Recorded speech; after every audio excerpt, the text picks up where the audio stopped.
The Lord be with you. And with your spirit. A reading from the Holy Gospel according to Luke. Glory to you, O Lord. Jesus said to his disciples, "I have come to set the earth on fire, and how I wish it were already blazing. There is a baptism with which I must be baptized, and how great is my anguish until it is accomplished. Do you think that I have come to establish peace on earth? No, I tell you, but rather division. From now on, a household of 5 will be divided, 3 against 2, and 2 against 3. A father will be divided against his son, and a son against his father.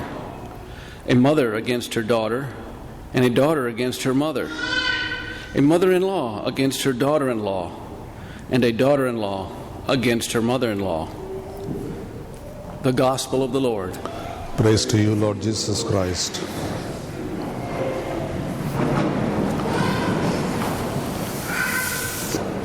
I have not come to set the parish on fire, but rather I have just come with a request, invitation, and my gratitude as well.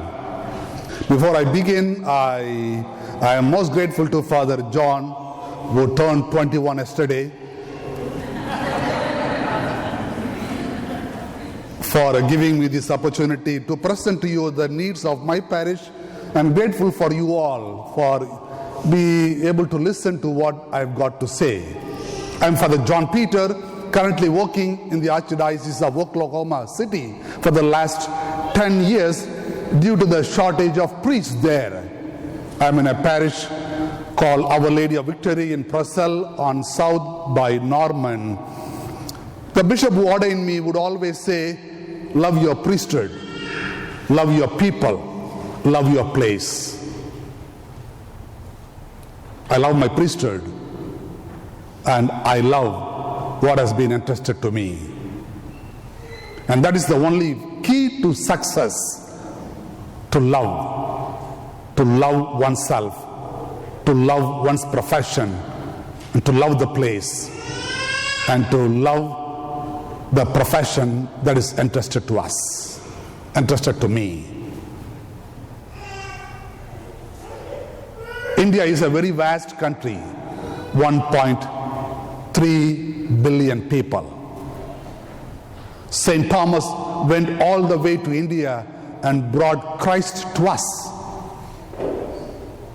There's only 3 to 4% of Catholics over there. Even though it's so small percentage, still we could make a difference. I grew up in a very, very small town, just 120 families, all Catholics. In that 120 families, to this day we have 27 priests serving in different places, and we've got 65 nuns.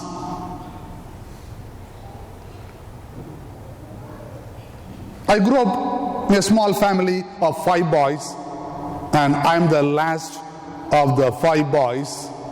I lost my dad when 47 years ago, when he was just 40 years old, with 5 boys. The oldest was 12, and me 6 years old. My mom never went to school at all. She worked in the farm for a few pennies. And with the death of my dad, we did not know what to do. All 5 boys very young, and my mom did not know what to do. Thanks be to God, those days we had priests from Europe, Mill Hill missionaries, who left their countries, who left their place, who came to serve in our remote places. Seeing our family condition, the local priests encouraged all my brothers to join Catholic institutions run by the priests. I was 7 years old. I was an altar boy. And as altar boys back then, we used to spend a lot of time with the priests because they don't know the language, they don't know the people, the place is new to them, and so we are there to help them in their life, in their journey. We would sleep in the porch of the rectory we just go home for bath and for meals. The rest of the time we spend with the priests. We get up every day at 5 o'clock, and then we have to open the church doors, the windows, ring the church bell, and get ready for Mass, prepare for Mass, and 5:30 is our daily Mass, so that people can go for work at 6 o'clock in the morning, because it's hotter all the time. So people have to get back home by 11 o'clock. When I was 12 years old, when I was in my as soon as I finished my 8th grade, my local pastor invited me to go and join the seminary. I did not know what it means to be a seminarian. I just listened to the priest. When I went to my mom, she did not know what to do. So I just listened to the priest and went and joined the Diocese of Nellore. The Diocese of Nellore has got 85,000 Catholics.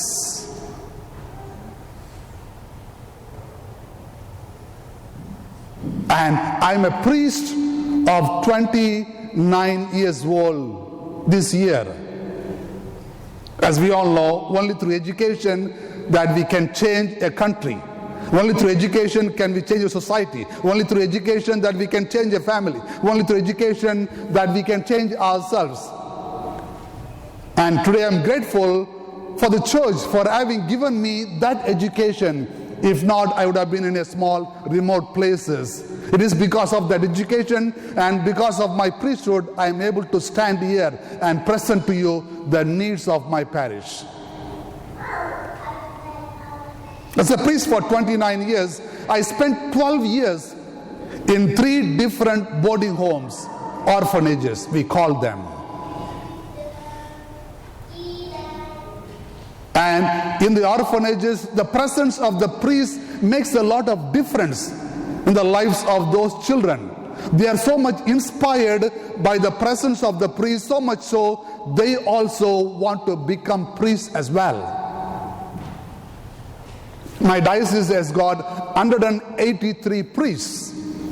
Among the 183 priests, we have loaned to US alone 45 priests are working here in US. There are 14 priests working in Oklahoma, and we have been serving the Archdiocese of Oklahoma City for the past 35 years. There are priests working in Little Rock, priests working in Arkansas. There are 2 priests working currently here in the Diocese of Tulsa. One is in Fairfax, here close by, and the other one in Owasso. Priests working in Seattle, priests working in Wisconsin, priests working in Nebraska, priests working in Kansas City. Wherever there is shortage of priests, we are there to step up and to help those dioceses. All these priests come from these homes, orphanages, boarding homes. And we have so many seminarians who are on their journey to become priests. Today I stand before you all, presenting to you all those seminarians, all those children who are studying in those boarding homes. Our diocese always goes to those remote places where there are no schools. And we establish a Catholic school there. And to this day, we have got 61 Catholic schools around the Diocese of Nellore. We have 12,000 children who are being benefited because of the presence of the Catholic schools. If the school is not there in those remote places, they would not have the opportunity to get that education. We have got 19 boarding homes for boys and girls, and the girls are taken care by the nuns, and the boys' boarding homes are taken care by the priests. We've got 1,500 children studying in all these boarding homes. Besides that, we've got 2 homes for physically and mentally challenged children. And I happened to serve in one of that facility for 3 years before I came to Oklahoma. To be born physically and mentally challenged is a challenge for the parent as well, especially the parent is not financially well. That child can become a challenge to the parent. And so it is those children, we bring them to these homes and help them in every way possible. Besides that, we have got 3 colonies just for leprosy patients alone. We have 3 different colonies located at 3 different places, and we got 125 families who are affected by the disease of leprosy, and we provide to their daily living. And we bring all their children who are not affected by leprosy at all, we bring them to these boarding homes, and we encourage them to receive that education. Among them, they also become priests. These are some of the activities that the diocese takes over, carries on.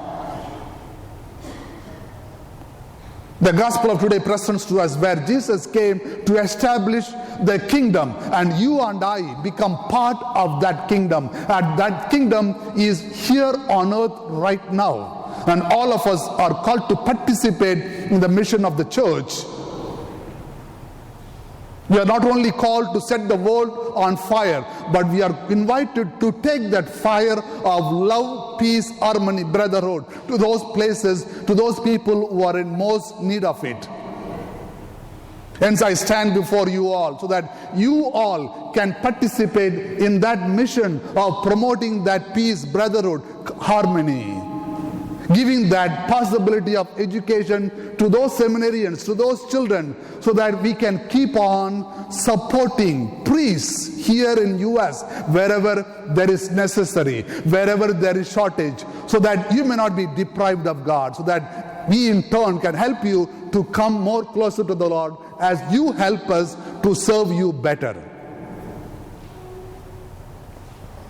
After communion, there will be a second collection in which I would invite you all to participate for the education of those children, those seminarians, so that they in turn can serve wherever there is a need.